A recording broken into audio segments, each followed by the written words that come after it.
Hey, what's up? This is Ming here from agentsofspeech.com. I'm a speech therapist, and today I want to talk about teaching more vocab. Why is it important? Well, number one, there's a lot of studies out there saying that the more words that children have, the more likely they will combine the words and make sentences. There are different numbers to this. Some people say 50, some people say like 100, like 200, whatever. Doesn't matter. There's no bad thing about learning more vocabs, correct? So this is actually a parent question. How do I make sure that my child learns more vocabs with me? First of all, I want to talk about teaching like a YouTube video. Okay, think about the YouTube videos that your child is obsessed with. I have a few students who love vegetables. I don't know why. And then he can tell me, and she can tell me all the names of the vegetables, even asparagus. That's crazy. How did she learn it? Through YouTube. So therefore, it's an effective way to actually learn words, right? So we should learn from it. We should learn from those viral YouTube videos that earn a lot of money on YouTube by teaching children vocab. So number one is that they don't use any questions. They have no questions at all. They show you a picture and then they say asparagus, tomato, whatever.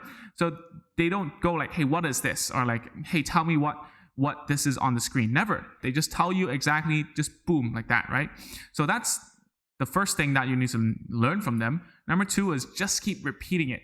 How many times does your child watch a certain YouTube video? My student probably watched that video like 20 plus times in the span of an hour. That mom told me, and I saw it in real life when she was waiting outside. She kept on watching it. Keep on repeating it. Number three is keep it light and fun.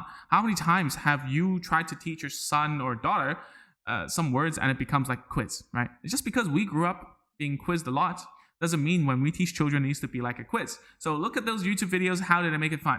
They say it in a funny way. Like they say tomato, they go upwards. Try out something that makes your son or daughter feel happy about it, okay? This is what you need to learn. You can find a fun activity to do together. One of the things I do a lot is I do use flashcards, but I use it in a way that it's fun, okay? So what we can do it is like, we can make up a game. Paper clips on the flashcards. You use a fishing rod that has a magnet and, pull them up or something. I don't have it here right now, but I hope that you can imagine it. And what else you can do with flashcards is you can fly and flip it away like a card. So you can just go on YouTube and learn how to flip a card and just learn from it and just flip it and you're the toy, right? Number two is to use toys. If you have a lot of toys like I do, then you can use toys to teach vocabs. Number three is a worksheet.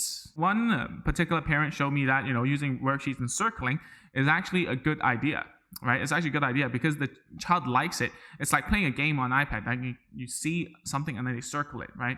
So that's something that you can try, or you could color in some of the stuff. Like one of my students, he loves animals a lot. So what we did was we taught him some simple instructions and add his vocab. For instance, can you color the tail brown or something? Can you color his paws green? It's going to look really funny at the end of the day, but at the same time, you're teaching your child a lot by doing that. And at last, I want to give you a few general tips, okay? Number one, start with instructions. Don't ask them to talk. Don't ask them, what is this? What's that? Don't make it a quiz, all right? So I always start off with like instructions, which is only receptive language only. You can say, hey, show me where the apple is. And then they pick it up and they say, see, apple, that's good, right? Or you can do like the parent was telling me, right? Circle the banana, and then they go to the worksheet and they circle it, right? Or maybe you can say, oh, can you kick the watermelon, please, or something? So it starts off with an instruction. They don't need to talk. They just need to act. They need to do it. They're listening to it, and then they know which one it is, okay? Secondly, use different categories like people. I know food and fruits, you guys do a lot. I do a lot. And try occupations. Do some verbs. You can do verbs with some flashcards, or you can act it out. And you might ask, hey, how do I do verbs with like instructions? Well, you give them like a toy animal and you ask them to show me jumping, and then they will take it and they will jump using the animal. Or like show me walking, and then they'll walk with it or something. Or show me sleeping, and then they just put them sideways and they're like sleeping or something, okay? Different categories of vocabs, not only just nouns, not only just food, not only just vegetables, not only just animals, okay? Do a lot of things so that later on you can put them together and make sentences out of it. The last tip is very important. You have to have a kind of sign that tells your child that something is going to finish, right? That training is going to finish at these times, right? So what I usually do is I put like 4 cards on the table. After they get it all, they say it all, or they show me all of the flashcards, they can go, or they can do something else. They can play with something else. They get the reward, whatever. So it needs to have like end date. What happens a lot of the time is that the parent shows me, oh, this is how I teach vocab. They get a whole stack of flashcards and go like, well, what's this? What's this? What's this? What's this? Hey, how long does it take to finish that stack? You didn't tell the child. If I were you, I would take out and say, okay, there's 5. 1, 2, 3, 4, 5. Okay, finish. And then you can go play whatever, right?